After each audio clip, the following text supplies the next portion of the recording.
BNP সরকার দায়িত্ব নেওয়ার পর দেশের রাজনীতিতে সবচেয়ে আলোচিত প্রশ্ন, কে হচ্ছে নতুন রাষ্ট্রপতি। শপথ অনুষ্ঠান ও মন্ত্রিসভা গঠনের প্রস্তুতির মধ্যেই রাষ্ট্রপতি নির্বাচন ঘিরে শুরু হয়েছে জোর আলোচনা। বর্তমান রাষ্ট্রপতি মোহাম্মদ শাহাবুদ্দিন চুপ্পুর পদত্যাগের সম্ভাবনার কথা সামনে এসেছে। তিনি 2023 সালের 13 ফেব্রুয়ারি বিনা প্রতিদ্বন্দ্বিতায় নির্বাচিত হন। সংবিধানের 123-এর 1 অনুচ্ছেদ অনুযায়ী রাষ্ট্রপতির পদ শূন্য হলে নির্দিষ্ট সময়ের মধ্যেই সংসদ সদস্যদের ভোটে নতুন রাষ্ট্রপতি নির্বাচন করতে হবে। তবে বাস্তবে এই সিদ্ধান্তটি পুরোপুরি রাজনৈতিক, দলীয় মনোনয়নই এখানে মূল বিষয়।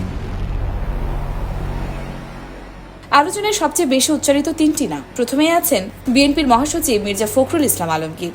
এক যুগের বেশি সময় ধরে দলটির মহাসচিবের দায়িত্ব পালন করছেন তিনি।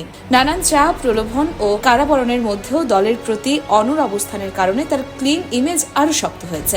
সর্বশেষ নির্বাচনকে নিজের শেষ নির্বাচন হিসেবে উল্লেখ করেছেন তিনি। অনেকের মতে তার গ্রহণযোগ্যতা তাকে রাষ্ট্রপতি পদে শক্ত প্রার্থী করে তুলেছে। দ্বিতীয় আলোচনায় আছেন বিএনপির স্থায়ী কমিটির সিনিয়র সদস্য ডক্টর খন্দকার মোশাররফ হোসেন। প্রবীণ এই নেতার দীর্ঘ রাজনৈতিক অভিজ্ঞতা ও দলীয় আনুগত্যের জন্য পরিচিত। কুমিল্লা 1 আসন থেকে এবারও সংসদ সদস্য নির্বাচিত হয়েছেন। আগেও আলোচনা ছিল বিএনপি সরকার গঠন করলে তাকেই রাষ্ট্রপতি করা হতে পারে। দলীয় সূত্র বলছে তিনি নিজেকে কিছুটা আড়ালে রেখেছেন যেন এই অপ্রয়োজনীয় বিতর্ক তৈরি না হয়। তৃতীয় নামটি হল স্থায়ী কমিটির সদস্য নজরুল ইসলাম খান। দলে অত্যন্ত গ্রহণযোগ্য ও দক্ষ সংগঠক হিসেবে পরিচিত তিনি। বিবৃতি ও রাজনৈতিক ড্রাফট তৈরিতে বিশেষ পারদর্শী এবং শক্তিশালী বক্তা হিসেবেও তার সুনাম রয়েছে। কেউ কেউ মনে করছেন রাষ্ট্রপতি না হলে তাকে স্পিকার বা প্রধানমন্ত্রীর রাজনৈতিক উপদেষ্টা হিসেবেও দেখা যেতে পারে। তবে চূড়ান্ত সিদ্ধান্ত নির্ভর করছে বিএনপি নেতৃত্বের উপর, বিশেষ করে দলের ভারপ্রাপ্ত চেয়ারম্যান তারেক রহমান কাকে মনোনয়ন দেন সেটির উপর।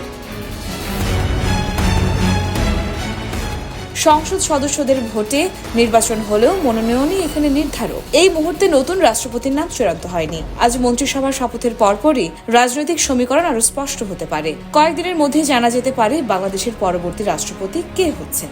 আপনার মতে এই 3 জনের মধ্যে কে সবচাইতে উপযুক্ত রাষ্ট্রপতি পদপ্রার্থী? কমেন্টে জানাতে ভুলবেন না। ইয়োরমা শায়ের জাহান, দেশকাল নিউজ।